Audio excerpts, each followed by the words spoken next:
Coding challenge expert, 28th of November. So, what do you do here? I'm going to solve the first question because that was clearly the most complicated one. That was the most complicated one. I mean, I think it's easy to understand, right? So we have a number, and we want to create tokens with the consecutive numbers, right? So 1, 2, 3, they're consecutive. So then we put them together.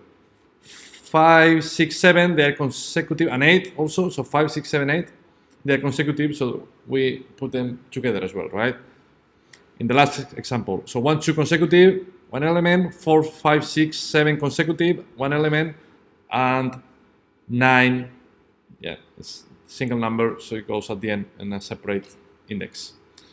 So you understand the question, right? Yeah. Okay. How many numbers you should have? How many numbers? How many? How many? Right? We don't know. We don't know how many numbers. So the numbers, obviously, each digit is between obviously probably 0 and 9, right? Or 1 and 9. That's the only rule. Apart from that, we just need to inspect the array and then create that.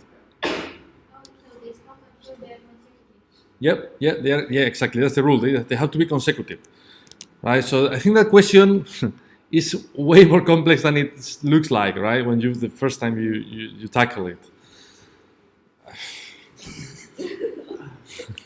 Right. Let's try to do something meaningful. So function get. Also, we will have a function name, right? So we have to type it, right? Which doesn't help to to get a good timing. Consecutive change. We got a number, right? We agree on that, right? So I don't need to look at on the left-hand side probably anymore for now. So we can do return number. Number is a number, right? So because you can imagine we want to iterate. The best thing is as classic as usual to string, right? So now we have a string of numbers. But then as we want to iterate, what's next? Split, exactly. And then we have an array of numbers that each digit is a string, right? And now that's the complex part. So now, because I want to return an array, so we don't have any relationship between the input and the output, I'm going to use reduce clearly to be able to do some transformation. So, and with reduce, what? We got, so because we want to return a list of chains, consecutive numbers, I'm going to call the accumulator, I'm going to call it chains for simplicity reasons. Then we got the number. I'm tempted to call it a string number, but yeah, okay, let's call it a string number. So what's next? Third argument of reduce. Index. That's the index, right? Correct. So what's the default value of a reduce? Array. Yeah, it's an empty array. I mean, we want to return an array, right? We'll see how to fill the array, but let's just leave it there. So now this is the complex part. So we know that. Well, we know. So let's do easy things first. So if we don't have any index. So okay, let me explain you the theory or what I would like to achieve. It's very important to think about the data model first, right? So in reality, I want to do something like that. So this is the array. So look at the first example. So I would like to have something like that.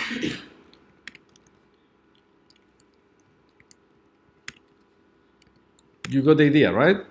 Because if I got that, I'm pretty sure everybody can complete the exercise, right? We could use map maybe and then join and all those things, right? So that to me this is the goal. So I have an array, but I have to create sub-arrays. You see this is a nested array, right? So the first element of the array is what type of data is the first element of the array? Wrong. Oh, sorry. Correct. I didn't Yeah. Come on, you can think a better excuse next time. Great. So what's the second element of the array? Array, yes. Correct. Right. So if I don't have any index, What do you mean by don't have any index? well, you'll tell me. Saying there's no. Index is false. Correct. That's correct. If you don't have an index, it means the index is falsy. When the index is falsy, First one. Previous digit, like, I don't know. so it does 0 resolve to falsy or truthy? Falsy, correct. So when you do that, no index means tackle the first element, right? If the index is 0. Yeah, because I'm not convinced about what's going on next. I'm going to get a function because I tend to do that a lot. If I'm not sure what to do, at least let's try to keep it easy, right? Because if I start messing around here, it will be very hard to debug. So at least I'm going to get a function to split responsibilities. And the function is going to be called add number, or no, sorry, create subchain. So I want to create this nested array. Or let's add two new subchain. So if I don't have the first subchain, because I want to add number 1, but this subarray doesn't exist yet, so I'll add it. So that will receive what the list of chains. It will receive the string number, right? So what this will do is this will do chains dot push. No, sorry, that's wrong. So chains. Well, this is hard coded, right? So what I want to do is change.0 equals 1. That's pretty much what I want to do, right? I want to initialize the first sub array. That's the first thing. Because we want to make this dynamic, how do we... Yeah. So because we want to add a new subchain, so before doing that, so I'm going to do that, and I may regret later on. So you got that? So I got the top array, and then I want to initialize the first sub array. And then, because I got the sub array, I can do change.length -1, because length will be 1 already, right? So I'm pointing to number 0. So what type of data we got here? Say it again, Gil? What's changed? What is change? That's a very fundamental question. I know, yeah. So change is the master array. Oh, the whole. The whole, yeah. It's an array of arrays. So you're gonna have Correct, it's an array of arrays. So what type of data will this return? that array of arrays doesn't exist yet. So for the moment, we just have the master. At the beginning, we just have the master array. Right. Okay. But then, correct, I'm pushing another array because I want to create groups. Pushing another No, array. yeah, I get that, but so right now there's nothing. Well, there's nothing, but eventually, I want to create the structure, right? So I want to say, okay, at some point, I would like to create a new nested array. So when will this function run? We'll see. On the first element, for sure here, no index. No index is like, hey, let's create something, right? And then we'll see when else. So for now, so what type of data change is? Right. Is an array, correct. And what type of data change of change of length -1 is? String, wrong. It's an array, correct. So the first element of the array is another array. So if we access the first element of the master array, that will return that array, that empty array. Does it make any sense? Easy, right? Because it's an array, I want to add the string number to that array. How do we do that? String number. Push. Thank you, Eugene. You see? Right. So hopefully, right. Let's work on that. If I don't have any index, let's add it there, right? So we pass change and string number. So hopefully after the first iteration, so you can see on top, so after the first iteration, I will have that, right? You agree on that? Okay, so that's hopefully if that's correct, we are in the good direction. But then, what happens if it's not the first element? If it's, for example, the second, if it's a string number equals to 2, we have to compare if the numbers are consecutive. How do we check if 2 and 1 are consecutive? What's the condition?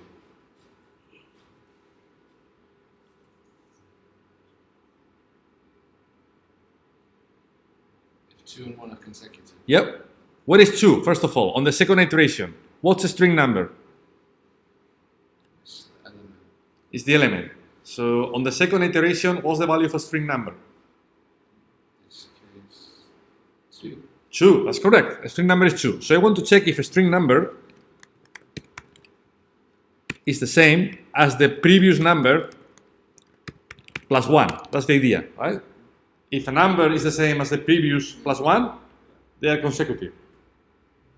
But now, how do I get the previous number?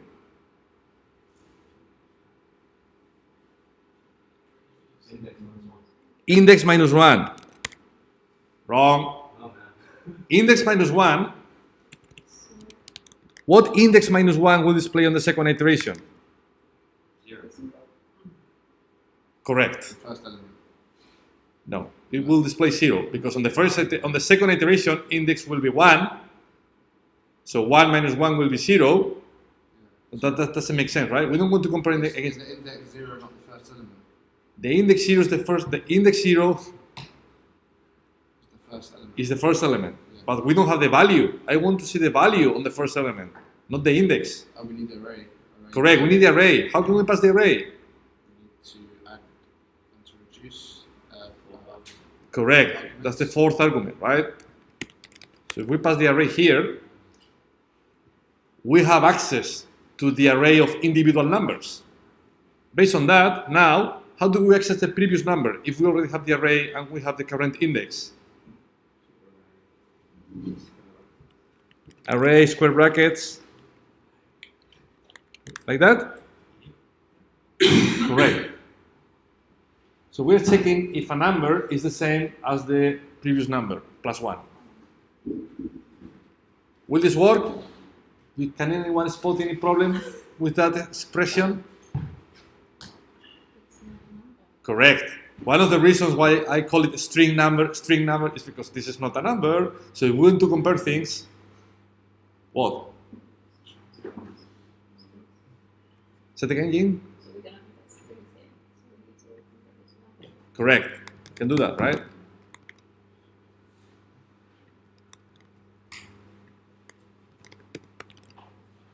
So, and because I don't want to get a penalty on the elegance, we can of course split that like that.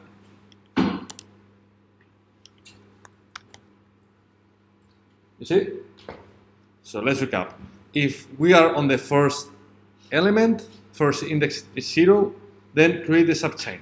But then we have another condition. Else, this else, right? Else, if the numbers are consecutive, that's interesting because if the numbers are consecutive, I don't want to create a new subchain. I want to add that number to the existing, to the last subchain, right? Because of that, I'm going to create a new function.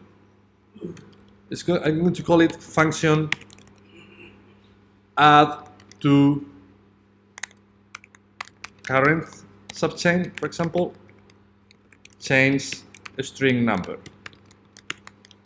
So with that function, look, we just need to do that, right? Can we do that? So here we said, hey,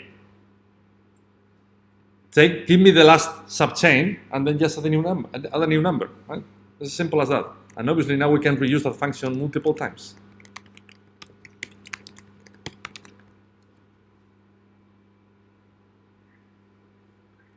So again, add to current subchain. We take the last subchain and we add the number. Add to new subchain. We create a new subchain and then we add the element to the latest one, which is the new one. Any question? Right. So now what? You tell me.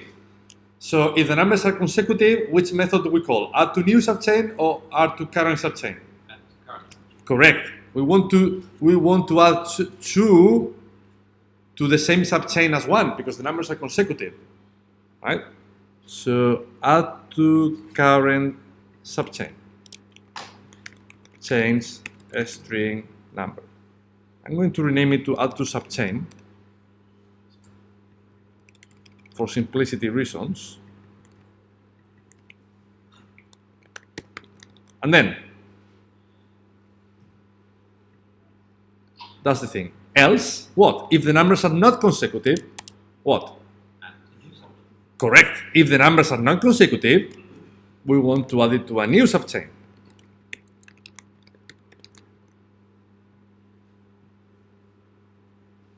Well, it's a bit complicated to read now, but anyway.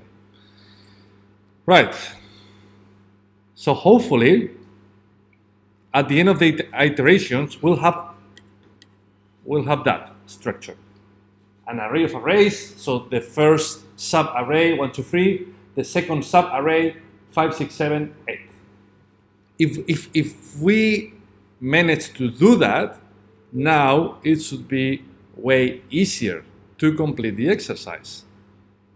Right? So what do we have to do next to transform an array of sub-arrays into an array of numbers? Sorry, let me put that here for reference purposes. This is what we want to get. No, sorry, this is what we have. And what we want to get, we want to transform that into 1, 2, 3, 5, 6, 7, 8. Which is what the question is asking us to do, right? So how do we transform that? How do we transform an array into another array? Map, correct. We can do map, right? Correct. We can, exactly. Yeah. You see. That's it, right? So argument name.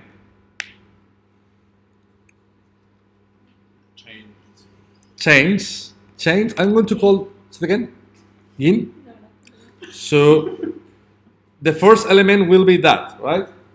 So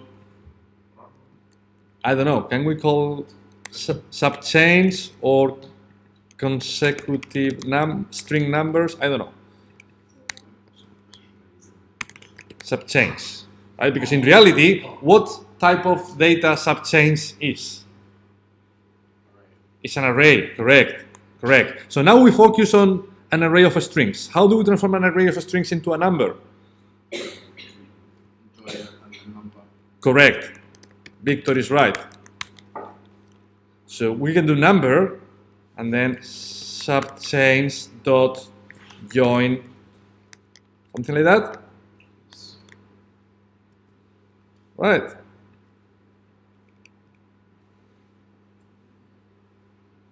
This is not easy, right? It's a complex one. Right.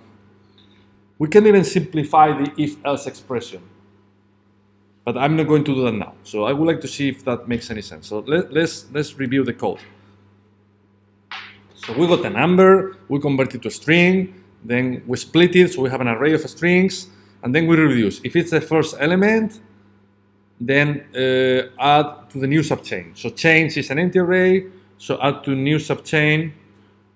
So that will essentially create a new subchain, and it will add it to the last element, which is index 0, blah, blah, blah. Yeah, all these things, right? And then if it's not the first element, we check if the number is the same as the previous number plus 1, correct? So then if that's the case, we add to the existing subchain. If they are not consecutive, we add it to a new subchain. Right. That will probably fail somewhere, right? And because we to be honest, we added so many things here, so it's easy to fail on parentheses. So for example, is that line correct? So we open 1, 2, 3, 1, 2, 3. Yeah, that may be correct, right? Oh, sorry. Yeah, I know this. Oh, right. This won't work. This won't work. I found a problem already. What happened with reduce? Initialize. Correct. Thank you, Eugene. Even if the logic is correct, which would be a bit over optimistic, so even if we are on Friday mode and we think this will work and all these things, in reality, we forgot to return change, right? So we need to pass the accumulator to the next iteration. Otherwise, it won't work, right? Anything else?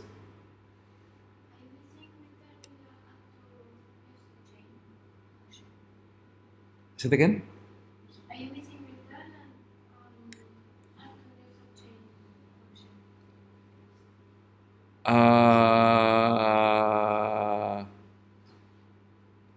Here, No, the next function.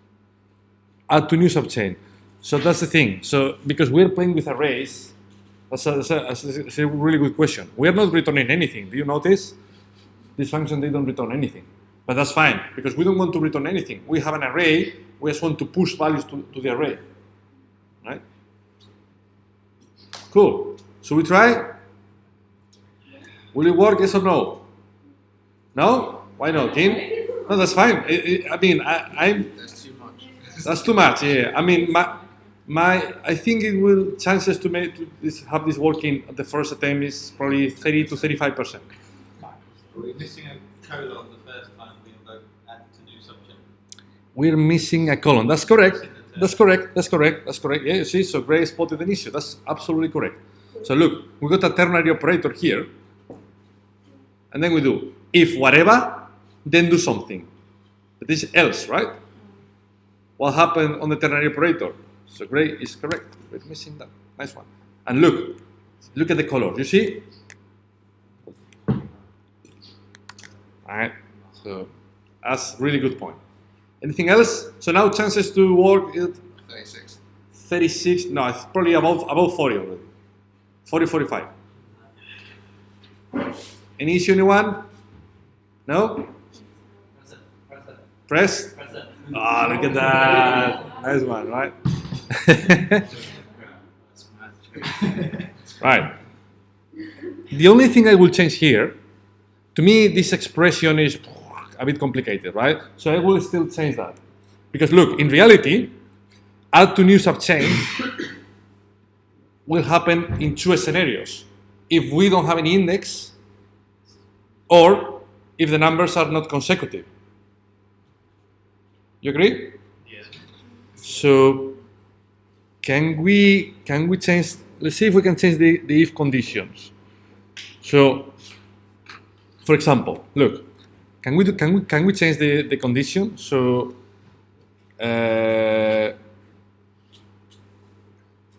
let me think about that. So here we say if the numbers are consecutive up to existing subchains.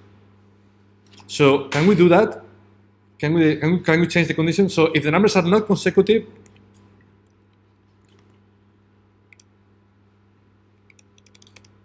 add to a new subchain. Obviously, we need to change that, right? And if they are consecutive, add to subchain. So I just inverted the condition. I didn't change anything. I'll show you why. Still works. The reason is because now, to me, it's easier to simplify this expression. Because I can say, if no index or correct, you remember the OR operator? Right? So look how far this gets simplified.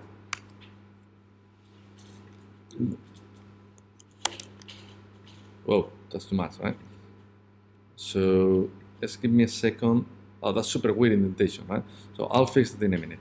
So if we don't have index or that thing, then add to new one. Else, add to subchain. You see, it's way simpler, right? It's way simpler now.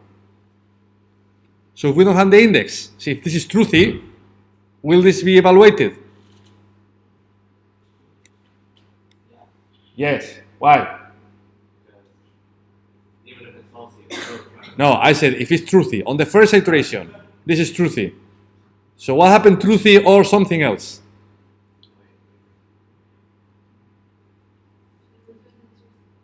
Oh no, it doesn't matter. Why? Because it's true. Correct. Truthy and something else will be ignored, right? Truthy or something is truthy. Remember, if I have two pockets, in one pocket I have £2, on the other pocket I have £0, how much money do I have? One or the other, right? It's just money. So that's the same thing. One, A or B. So if this is truthy, then it will create a new subchain. And if this is falsy, well, we'll see. We'll see if the numbers are consecutive or not. If they are consecutive, it will add to the existing subchain. If not, it will create a new subchain. So will this work? Yes or no? Okay. Yes, it works, right? And of course, you can simplify this even further by creating a function. So function add to new subchain, and then we can then receive index, a string number, an array. So then we can move this logic, right? You see what I want to do, right? I want to move the condition to a new function, index, a string number, array. So then I think that will be easier to read.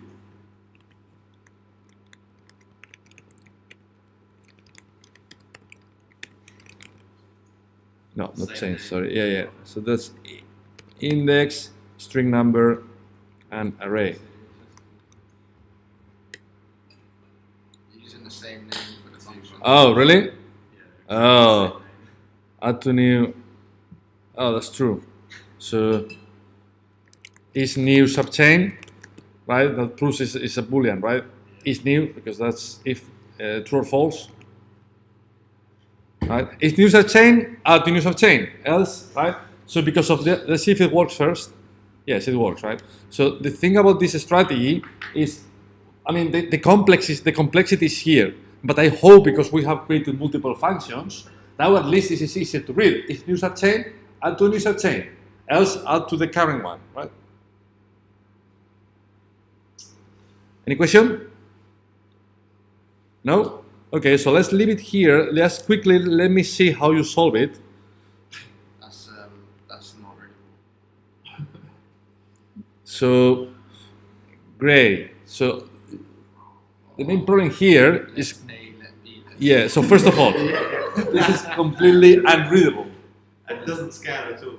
Yeah, so that, exactly, so there are two issues. First of all, that's unreadable, right? I can't explain that. Indentation is correct, but so that was he tried to do something readable, but yeah. So I'm struggling to understand that, and also the problem is, as he said, this doesn't scale really well, right? Because he's assuming we either have 2 or 3, right? What happens if you have 4 with 1? It wouldn't work, right? Could be a D as well. Could be, yeah, exactly. And then Osman, no, sorry. No, yeah. Right, so Osman,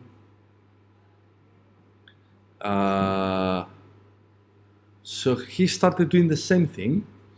He calculates the difference between number and the next one. So if the difference is 1, so this is very similar to what we did, right? It's very, very similar. The only difference is, instead of creating an array of arrays, he's creating an array of strings, which is perfectly valid, right? So it's a different, I really like it. I really like this solution. So if the difference is 1, he adds it to the current iteration. If not, he's creating a new token. Yeah, and then he is just converting each subtoken into numbers. So it's very similar. I like that. Yeah. So for example, Victor, even though it didn't work, so Victor I was trying to do the same. yeah. The same thing as Gray did. Yeah. No scale, just. Correct. Yeah. Correct. Cool. We are out of time now. So, is there any question? No? Cool. That was it for today. Thank you, guys. Thank you.